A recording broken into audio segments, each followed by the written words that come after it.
What do mechas and Ultraman have in common? Absolutely nothing. That would have been my answer some time ago. Now, well, it depends on what we mean by mechas. More specifically, mechanical design. I discovered the Ultraman franchise thanks to the Netflix anime, and I know that this may be a super blasphemous thing to say, but I really enjoyed the redesigned Ultraman Suits. If you've been around here for a while, you may already know that I like big robots. I may not be a graphic designer nor industrial designer, but I do enjoy mechanical design a lot. Not real mechanical design, robot mechanical design. One of the first shows that I remember liking a lot was Macross. Well, you know, Macross in the form of Robotech. And if you think of Ultraman, I'm pretty sure that mecha design does not come to mind. Not even by a long shot. Yet, everything changed with this new Ultraman story. As someone who knew nothing about the franchise, the first thing that caught my attention was the new, almost robot-looking silhouettes of the Ultras. Gone are the spandex suits and big heads with stoic looks, and in place of that stand metallic plates that cover the body as armor. The head is now protected with a helmet that, for us Westerners, may look dangerously similar to Iron Man. Yet, on a closer inspection, it looks more like an actual mecha head, with super angular eyes and something that stands in for the mouth, but it's not a mouth. Similar to how the Gundams have the two vents and the OG Super Robot Messenger had the mouth grill for the Rust Hurricane. Anyway, I'll go further in depth with the mecha design a little bit later, but suffice to say that I really liked it. So I watched the series as it aired. The first season a couple of years ago, the second season later, and recently the now finished and final third season. And if I would have stopped only with the anime, I wouldn't be doing this video since, well, it's a good series, but ending, though conceptually super interesting, it feels quite rushed. But two things happened. First, I went to the source material, aka the manga by Eiichi Shimizu and Tomohiro Shimoguchi. And my friends, the manga is absolutely fantastic. Not only is the story much more fleshed out with an even greater cast, but the pencil strokes, the halftone effects, the gradings, the layouts, and even the action pacing is much more interesting than the CGI of the anime. In something that I find amazing, the mangakas managed to deliver pages with so much energy that it's really a crime that anime was not made in a more traditional way, but hey, at least it got finished. The second thing is that I started watching Ultraman. Yeah, the original Ultraman from the 60s. And after that, I saw Ultraseven. And after that, I saw The Return of Ultraman. And after that, well, you get the point. With that in mind, I returned to the anime just to check out if there were any references, and something magical happened. I now grasped all of the details and references that Ultraman Netflix added to the story. Every character, every monster, and something that can't be done in the manga, the oh so very iconic sound effects of the Ultra franchise. This was a fantastic revelation. This Ultraman story, which from now on I will refer to as Ultraman Netflix, is a love letter to the whole first saga of the Ultra series, something that is more commonly known as the Showa era. Ultraman Netflix is kind of a retell of some of the most iconic moments from Ultraman, Ultraseven, Return of Ultraman, Ultraman Ace, Ultraman Taro, and Ultraman Leo. More like an adaptation or reinterpretation of that continuity. And you know that I am very fond of reinterpretations. It also manages to reinvent a lot of the kaiju threats and emergencies and what exactly means to be invaded by aliens for a more modern audience that demands more nuance. All while also being a direct sequel to the original Ultraman 66, so it retcons out of existence all of the original sequels, yet like I said before, it manages to weave a very interesting story by adding adapted versions of all of the most iconic moments of other series without it feeling out of place. It's a fantastic exploration of continuity and how to interweave a completely new story with the same threads that were laid out many years ago. So my friends, I'm Absa, and it's time now to talk about Ultraman Netflix and the manga that spawned the series and, of course, the mechanical design of the Ultraman Suits. I'll probably get into spoiler territory, so if you haven't watched the series, don't worry, I'll give you a heads up before I start talking about the spoiler heavy sounds.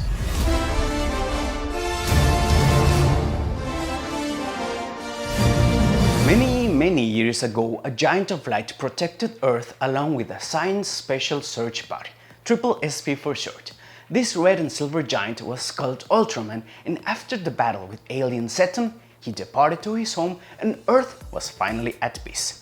Shin Hayata, the human who hosted the Giant of Light, was left with no memory of the events. Nonetheless, he returned to a mundane life and even became the father of Shinjiro. Yet, as a cruel twist of fate, his son inherited his abilities. He has the Ultraman factor. Fast forward a couple of years after and we face the revelation that the Triple SP is still working and that aliens walk among us, albeit disguised to prevent chaos. Until a series of murders that appear alien in nature begin to unravel the conspiracy behind the Triple SP, the Star Cluster Council, the Ultras, and even the return of a human-sized Ultraman, or Ultraman to be more clear. This is more or less how the story of Ultraman Netflix begins, by making sure that we are aware that all of the events of Ultraman 66 did happen. But even though the world moved on, the Triple SP kept working. In fact, one of the first aliens that we see is Edo, a super weird looking guy that's dressed as a regular working human, yet his head is totally monstrous. The first time that I saw the series I was like, huh? Such a weird guy. But then I found out that this is the exact way the Zetonian looked in the original series, right to the suit and tie. So right there from the very beginning, we have a major reference that if you know, and obviously enjoy. But if you don't know, it also delivers the message that the Triple SP has been working with aliens since way back. Now, another super interesting thing is the tone of the show. Contrary to the original Ultraman that was very inconsequential, if I may say so, with everything returning to its original happy state before the alien attacked, Ultraman Netflix embraces the fact that people will start to ask questions when someone disappears or where things get destroyed. The tone is a little bit more mature without getting too cynical. In fact, the manga is a little bit more dark and gritty, and it is truly a very welcome change of pace from the original. Very quickly, we get a glimpse of this new tone in the first fight against Vemular. Here, Shin really goes all out to protect his kid, and it really seems that Vemular isn't pulling his punches. There's even blood. Not that the original Showa-era Ultraman shows didn't have blood, yet it was never this explicit. And speaking of Vemular, he was the very first enemy that Ultraman ever fought way back in the original show. But the thing is, at one point during the pre-production of Ultraman 66, the name Vemular was one of the proposed concepts for the series itself. At first, it was going to be called Scientific Special Search Party Vemular. So yeah, Vemular is a very important name in the franchise, and here in this story, he also plays a very important part that I'll talk more about later. I'll finish this by saying that even though in the manga he bears more similarities to its kaiju counterpart, his mechanical design is amazing, and let's just leave it in that he has a very interesting sound effect design. In fact, the whole sound effect team did a fantastic job at adapting certain iconic sounds to this setting. Let's take the first time that Shinjiro transforms into Ultraman. Not only is he in the exact same pose as the original Ultraman transformation, but the sound is there. A little bit subtler, but you can definitely hear it.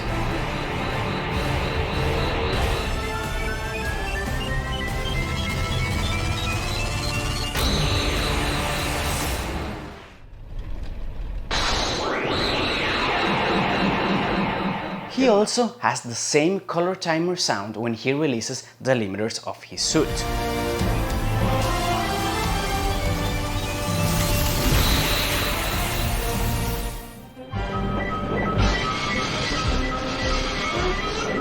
Moving on to another Ultra, the first time that Dan Moroboshi transforms also uses the sound effect for the Ultra Eye of the original Ultraseven.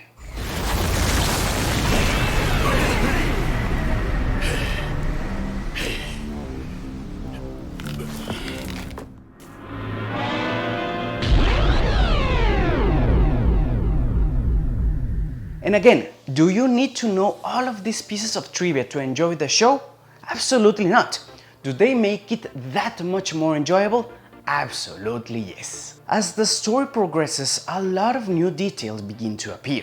Details that can sometimes be a little nod to iconic elements like Shinjiro uttering the sound "Schwatz" when he flies, to something much more interesting that may serve as a foreshadowing of a new character development.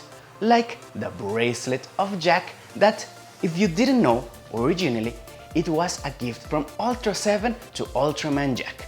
So probably everybody that saw that immediately knew that Jack was going to wear an Ultraman suit in the near future.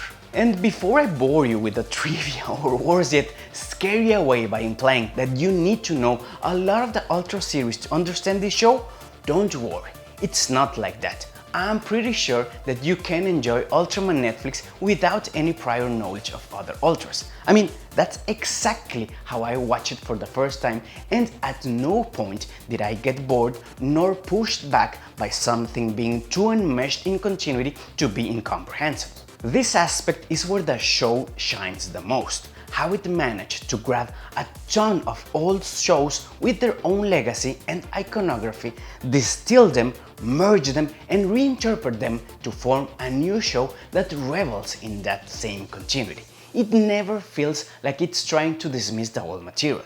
It never falls into the trap of feeling too cynical or revisionist. It just dares to ask the question, Ultraman defended us from invading aliens, yet he's not here anymore. But what if there's still aliens that want to invade Earth? What can we do? What will we do about it? And the answer is very obvious. Create our own Ultraman. And without spoiling too much, by the very end of the show, that very answer is challenged by another question that goes something like this. If our Ultraman is human at its core, and humans are not infallible, can we really trust our own human Ultramen? And again, don't worry, it doesn't get that philosophical nor boring. All of that happens along with a very good dose of action and different Ultraman suits and great fight choreographies that fully use the CGI to their favor. And after this not at all brief overview of the meta story, now I'll enter into spoiler territory regarding the final season. So if you haven't seen it, please proceed with caution.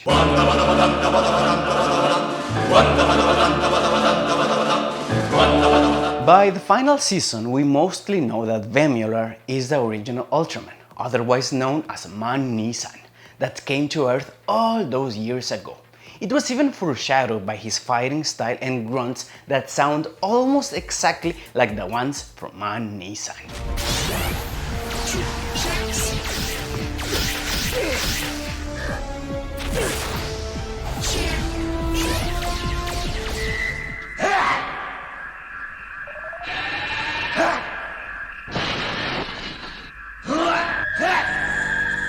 This was a marvelous thing to discover, and again, something that denotes the level of reverence to the OG series. We also know that there's an ongoing trust issue regarding Shinjiro and his growing uncontrollable powers, and even a fake Ultraman trying to stain the people's trust in the Ultras. This is where the question of what happens when we can't trust our Ultraman really begins to shine, as even the Ultra brothers are seen struggling to grasp what to do. I really liked the fact that this whole discrediting of Ultraman was to destroy the very idea of hope that Ultraman embodies. it's a very interesting exploration of the power of symbols and how just a couple of bad days can stain and even break a whole legacy. The Star Cluster Council wants to get rid of all of Ultraman's legacy. They already succeeded in destroying their home, the Land of Light, but now they want to obliterate the idea of Ultraman, since they believe that the Ultras were like vigilantes acting on their own and not adhering to any kind of justice other than their own beliefs. But we humans keep believing in Ultraman, and that poses a problem to them. And conceptually, it's a very interesting idea. Does Ultraman really stop existing if we stop believing? Was the Ultra's power so threatening that the universe didn't need them? Too bad that the anime didn't dare to fully explore those themes or questions properly, and instead we got a brutal showdown between Shinjiro and Edo. Because yeah, Edo is the big evil behind the plan to eradicate the Ultras. And I mean, it's okay, I guess. Seton was the final villain for the OG Ultraman, and it even managed to kill him. So it's kind of a neat thing to have him back again as the final boss. And don't get me wrong, it's not as stupid as I just told you. It's a little bit more nuanced and full of action, but it's still that. Shinjiro versus Ultraman Seton. And other Ultra Brothers against Big Seton? Yeah, something like that. If I had one gripe against this series, it's that the final season should have lasted a little bit longer. In fact, the entire show could have lasted a little bit longer. The second season also fell prey to the super speed of this story just to be able to show the Ultraman Taro suit. The source material is much more interesting, incomplete and complex. The manga explains everything much better, and everything happens at a much more natural pace, giving the story a lot more depth and room to breathe. I wish I could say that the whole anime is like an abridged version of the manga, but in reality it's a shortened adaptation. A very well done, very well compressed and changed version, but nonetheless very limited. I want to go into more detail about the manga, but I don't want to risk spoiling certain parts that left me absolutely marveled at what just happened. So maybe when the manga is finished, I'll return to talk about it. So to finalize this, well, what can I say? Ultraman is a franchise that existed before me and will probably exist after me. Many people got into Ultraman with one of the available dubs of the newer series or even the Marvel comics. But for me, Ultraman Netflix was my first Ultra series and the one that got me into the franchise. Do I recommend it for everyone? Well, it's mostly a shonen, so probably everyone can try it, but I think that you'll enjoy it more if you like mechas, since even some enemies have a more realistic pseudo-military look, even the kaijus. You don't have to like Ultraman to enjoy it. In fact, it's quite the opposite, since a lot of Ultra fans didn't like the small human-sized Ultras, going all the way and calling it Kamen Ultraman. But all in all, it's a very interesting and compact story, and a very careful and meticulous exploration of the Ultraman continuity repacked in a much more digestible size and leaving out all of the goofy or repetitive parts. And if you're someone who dropped the series because of the CGI, go to the manga. That version I'm sure won't disappoint you. Having said all of that, let's quickly go through the aspect that brought me into this series, the mechanical design.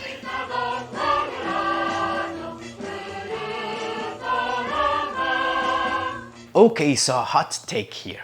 Before getting into the franchise, I found super silly the spandex suits of the Ultras. Super silly, goofy, and not at all interesting.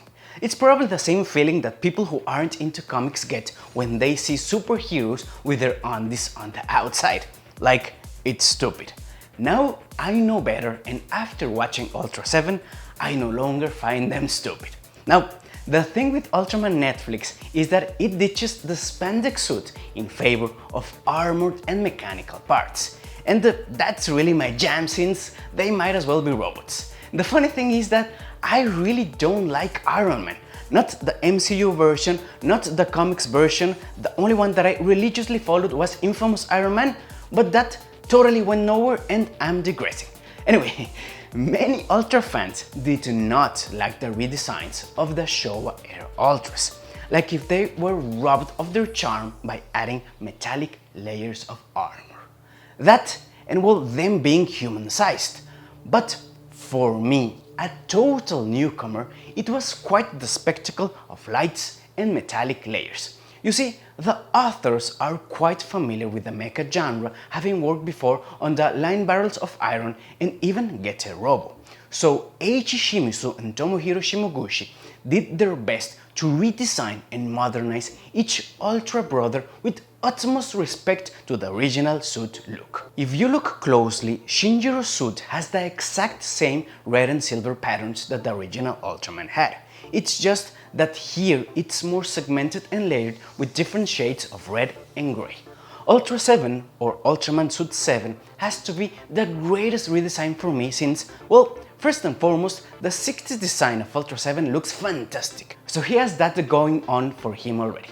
Also, the Ultraman Suit 7 is a little bit slimmer than Shinjiro's, and couple that with the silver breastplate and shoulder pads along the Ice Slugger or the blade-like mohawk, and you have a great looking futuristic cyber samurai. Because, of course, Ultraseven was going to have swords. He may not have a super powerful Ice Slugger like in the original series, but his Spatium blades make up for it. It was the appearance of Ultraman Suit 7 that truly made me pay attention to the series way back when it first aired. Even Vemular's mechanical design, while not as savage as the one from the manga, it looks super interesting, like a more aggressive and bestial Ultraman with blades all over its body. The rest of the Ultras look very close to their Showa era counterpart, except maybe for Ultraman Jack, who went through a massive size boost, probably to be able to tell him apart from Shinjiro and the Sophie suit of Hayata. Finally, the other thing that immediately caught my attention was the fact that these new Ultras do not have visible mouths. At first, I found it super weird that all of the Ultras had mouths. Like, what do you need them for? I have that same problem with the Power Rangers and even the Transformers. I don't know why, but my brain can't process robots or masks with mouths that aren't needed. Anyway, the fact that the Ultraman suits do not have mouths was a great deal for me. I truly enjoyed the weird design elements that stand instead of the mouths, particularly with the Seven and Sophie suit. And even though I have now accepted the Ultras with mouths, I still don't like them in robots. And if there's something that I would like for you to take from this part is that redesigning a classic, while not at all necessary, can inject new life to a certain property and even bring new fans to the franchise. That's exactly what happened with me, and I'm really glad that I kept watching that anime that got me reading the manga that in turn got me into the whole Ultraman series.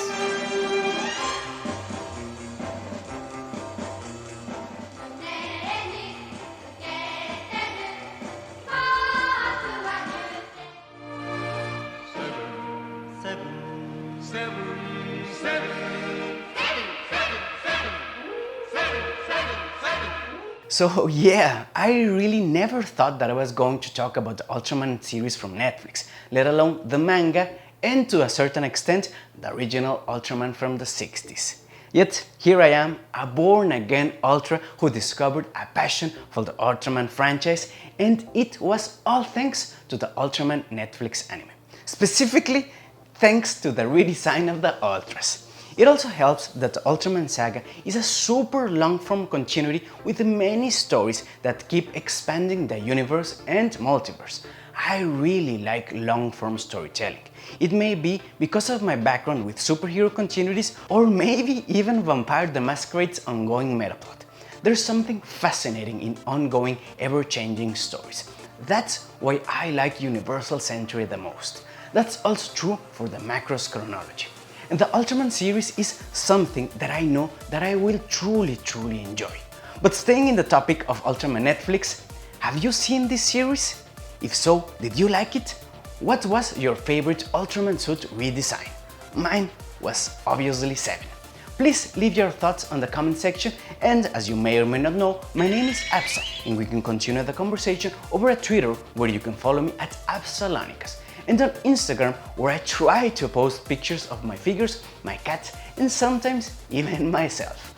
I'll be trying to talk more about anime, comics, and mechanical design via model kits, and maybe more Ultraman.